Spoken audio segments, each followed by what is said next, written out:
जो प्रधानमंत्री जी का योगदान रहा है उससे हर भारतवासी हर्ष का अनुभव कर रहा है। जहां एक तरफ पूर्व के जो दो प्रधानमंत्री हैं उनके कार्यकाल में निरंकुशता के काले अध्याय रहे, तो यहां विकास के स्वर्णिम अध्याय रहे। और प्रधानमंत्री श्री नरेंद्र मोदी जी जन समर्थन के द्वारा चुनकर आकर प्रधानमंत्री पद पर आसीन होने वाले प्रधानमंत्री हैं, जबकि इंदिरा जी और नेहरू जी दोनों पहली बार जब प्रधानमंत्री बने तो जन समर्थन के द्वारा नहीं, परिस्थितियों की अपरिहार्यता या परिस्थितियों के राजनीतिक दांवपेच के बीच में से बने थे। परंतु इस अवसर पर ही झारखंड सरकार के एक मंत्री अंसारी जी के द्वारा जिस प्रकार का विद्वेषपूर्ण, क्षुद्र और अवमानना से भरा हुआ बयान प्रधानमंत्री श्री नरेंद्र मोदी जी के बारे में किया गया है, वो एक बार फिर कांग्रेस के उसी घृणित मानसिकता को दर्शाता है कि देश के सर्वोच्च पद पर बैठे हुए एक चाय बनाने वाले के बेटे, जो लोकतंत्र के, भारत के विकास और विराट स्थिति के प्रतीक के रूप में बैठे हुए हैं, उनके बारे में उनके बचपन, उनकी पृष्ठभूमि और व्यवसाय को लेके इस प्रकार का घृणित कमेंट, ये उन्हीं कमेंट्स की श्रृंखला में से एक है जिसमें कभी मोदी जी की बोटी बोटी करने की बात, तो कभी कब्र खोदने की बात, कभी उनके ऊपर वर्ग, जाति, समुदाय के सूचक शब्दों के द्वारा अपमान करने का प्रयास किया जाता था। परंतु यह घटना सिर्फ एक अलग नहीं है, यह कांग्रेस की एक सुविचारित योजना का हिस्सा है, क्योंकि कांग्रेस के नेता प्रतिपक्ष श्री राहुल गांधी जी हमेशा से प्रधानमंत्री श्री नरेंद्र मोदी जी के बारे में बहुत अशोभनीय शाब्दिक लफाजी करने के आदतन हो चुके हैं, आदी हो चुके हैं, और यह उनकी गरिमा के तो प्रतिकूल है ही, भारत में संविधान की मर्यादा और राजनीति की मर्यादा को ध्वस्त करने का एक उदाहरण है। आज तालकटोरा स्टेडियम में राहुल गांधी जी द्वारा आदतन फितरतन जैसे बोला जाता है, उसी प्रकार की जो बातें बोली गई, उसके ऊपर हम स्पष्ट करना चाहते हैं। 4 पीढ़ियों तक भारत के पिछड़े वर्ग की आकांक्षाओं का हनन करने वाले, उसका दमन करने वाले कांग्रेस के इस प्रथम परिवार के सदस्य राहुल गांधी जी आज एक मुखौटा लगाकर अपनी चुनाव में हुई हार की खिसियाहट निकालना चाह रहे हैं। हम राहुल गांधी जी से पूछना चाहते हैं कि आज उन्होंने कहा कि विश्वविद्यालयों में कितने प्रोफेसर किस वर्ग के हैं, तो श्री राहुल गांधी जी ध्यानपूर्वक सुनिए।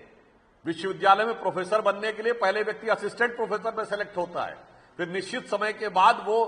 एसोसिएट प्रोफेसर तक पहुंचता है, फिर निश्चित समय के बाद सिलेक्शन के द्वारा प्रोफेसर बनता है। ये कांग्रेस का अध्यक्ष पद नहीं है कि आप पैदा हुए और सीधे आपको ले जाकर बैठा दिया गया। मैं पूछना चाहता हूं, आज जो भी लोग हैं वो 15-20 साल पहले आए होंगे, वही बने होंगे। मैं विनम्रता और चुनौती से पूछता हूं, कांग्रेस बताएगी 2004 से 14 के बीच में इन्हीं विश्वविद्यालयों में कितने असिस्टेंट प्रोफेसर SC, ST और OBC के बनाए थे? मैं कांग्रेस से पूछना चाहता हूं कि आज हमारे कैबिनेट सेक्रेटरी 1987 बैच के हैं। उस समय कांग्रेस की सरकार नहीं, राजीव गांधी जी की सरकार थी, राहुल गांधी जी आपके पिताश्री की सरकार थी। IAS में कितने OBC थे, कितने SC थे, कितने ST सेक्रेटरी थे? इसका जवाब दीजिए। और मैं आप सबसे पूछना चाहता हूं, और यह निश्चित रूप से कांग्रेस से पूछना चाहिए, 2014 मई में जब कांग्रेस की सरकार गई, कितने OBC मिनिस्टर थे, कितने OBC मंत्री थे? बताएं। मेरा दावा है कि वो 4 भी नहीं बता सकते, क्योंकि 4 भी नहीं थे। आप उनसे पूछिएगा तो 2 के नाम भी नहीं बता सकते, क्योंकि शायद 2 भी नहीं थे। इसलिए दिखाई पड़ता है कि ये जिस विषय की बात करते हैं, OBC के हक पर डाका डालने का काम कर्नाटक और तेलंगाना की सरकार अल्पसंख्यक समुदाय के लगभग सारे लोगों को पिछड़े वर्ग में शामिल करके करना चाह रही है। पश्चिम बंगाल की सरकार तो हिंदू समाज से ज्यादा मुस्लिम समाज की ओबीसी जातियां दिखाकर उनको ओबीसी में शामिल करना चाह रही है। तो इसलिए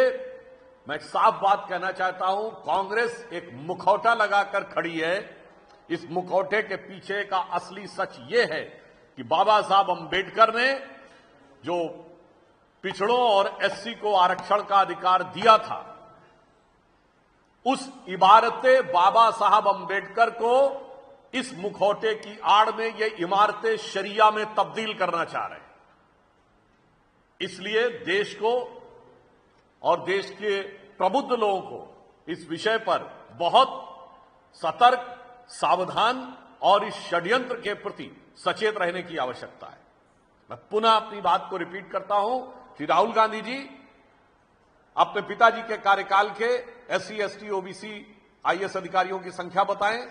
मनमोहन सिंह जी और सोनिया जी के कार्यकाल में 2004 से 9 के बीच में कितने यूनिवर्सिटी में असिस्टेंट प्रोफेसर, एसोसिएट प्रोफेसर थे, उनकी संख्या बताएं। और अब यह बताएं कि मुस्लिम समाज की कितनी जातियों को उन्होंने ओबीसी में इंक्लूड क्यों करवाया है और इसके द्वारा वो किसके हक के ऊपर डाका डालने का प्रयास कर रहे हैं। कभी कभी क्या होता है कि जनता सत्य की परीक्षा करती है, मगर कभी कभी सच की परीक्षा स्वतः और स्वयं हो जाती है। आपने देखा होगा कि चुनाव के विषय को लेकर जिस प्रकार से कांग्रेस पार्टी, इंडी गठबंधन और विशेषकर श्री राहुल गांधी अनलगढ़ आरोप लगा रहे हैं, पहली बात तो ये इनकी मानसिकता को दर्शाता है कि आपातकाल के 50 साल हो गए मगर मानसिकता नहीं बदली। यदि इंदिरा जी कहती थी कि संवैधानिक संस्था की मान्यता इस आधार पर तय होगी कि मैं चुनाव में जीती या नहीं, तो आज राहुल गांधी कहते हैं कि चुनाव आयोग की मान्यता, प्रामाणिकता इस आधार पर तय होगी कि हम चुनाव जीते या नहीं। और आज महाराष्ट्र के चुनावों को लेकर जिस प्रकार से इन्होंने प्रलाप किया था, तो एआईसीसी के ही एक पूर्व सचिव जो 2018 से 24 के बीच में महाराष्ट्र के प्रभारी रहे, उन्होंने एक आर्टिकल में लिखा है, महाराष्ट्र की पराजय की विवेचना करते हुए लिखा है कि हम किसी अन्य को दोष नहीं दे सकते, कांग्रेस पार्टी और इंडी गठबंधन के अंदर की जो कमियां थी उसके कारण हम महाराष्ट्र हारे। अतः राहुल गांधी जी का दावा उन्हीं की पार्टी के नेता जो एआईसीसी के सेक्रेटरी रहे और महाराष्ट्र के इंचार्ज रहे, उनके यथार्थ के धरातल पर बिखरता नजर आता है। और दूसरा, महाराष्ट्र के बारे में तमाम अनाप शनाप बात करने वाले राहुल गांधी से मैं पूछना चाहता हूं, शिवसेना उबाटा ने तो कहा था कि उद्धव ठाकरे जी को प्रोजेक्ट न करने के कारण हार हुई। आज जरा इंडी गठबंधन ये स्पष्ट कर दे कि उद्धव ठाकरे जी का प्रोजेक्शन विषय था या अब जो 10 महीने के बाद राहुल गांधी जी को प्रीमोनिशन हुआ है, प्रीमोनिशन समझते ना आप, इल्हाम होना, अचानक कोई चीज उसको आभास होने लगना, वो उचित है। दोनों ही दृष्टियों से स्पष्ट है कि आज जब संसद का यह सत्र चल रहा है, जब भारत की सेना के शौर्य के कारण हर भारतीय का स्वाभिमान आसमान पर है और महंगाई जमीन पर है, 2.1% इस समय महंगाई की दर है। भारत का तिरंगा अंतरिक्ष में तिरंगा दिख रहा है, मानसून चंगा दिख रहा है, मगर इसके बावजूद भी कांग्रेस पार्टी और इंडी गठबंधन के लिए हर विषय के ऊपर न सिर्फ हंगामा करना है, बल्कि बहुत ओछी, अभद्र भाषा और शैली के द्वारा देश के सबसे लोकप्रिय ओबीसी प्रधानमंत्री के बारे में निरंतर अपमान और घृणा की अभिव्यक्ति करना। प्रधानमंत्री श्री नरेंद्र मोदी जी के कार्यकाल की निरंतरता के 4078 दिन पूर्ण हो गए। इसके द्वारा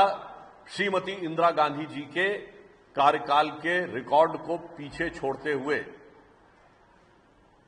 जवाहरलाल नेहरू के बाद सबसे लंबे समय तक निरंतर प्रधानमंत्री के पद पर रहने का जन विश्वास, जन आशीर्वाद और राष्ट्र की निष्ठा से युक्त यह कार्यकाल का रिकॉर्ड बनाने में जो प्रधानमंत्री जी का योगदान रहा है, उससे हर भारतवासी हर्ष का अनुभव कर रहा है। जहां एक तरफ पूर्व के जो दो प्रधानमंत्री हैं, उनके कार्यकाल में निरंकुशता के काले अध्याय रहे, तो यहां विकास के स्वर्णिम अध्याय रहे। और प्रधानमंत्री श्री नरेंद्र मोदी जी जन समर्थन के द्वारा चुनकर आकर प्रधानमंत्री पद पर आसीन होने वाले प्रधानमंत्री हैं, जबकि इंदिरा जी और नेहरू जी दोनों पहली बार जब प्रधानमंत्री बने तो जन समर्थन के द्वारा नहीं, परिस्थितियों की अपरिहार्यता या परिस्थितियों के राजनीतिक दांवपेच के बीच में से बने।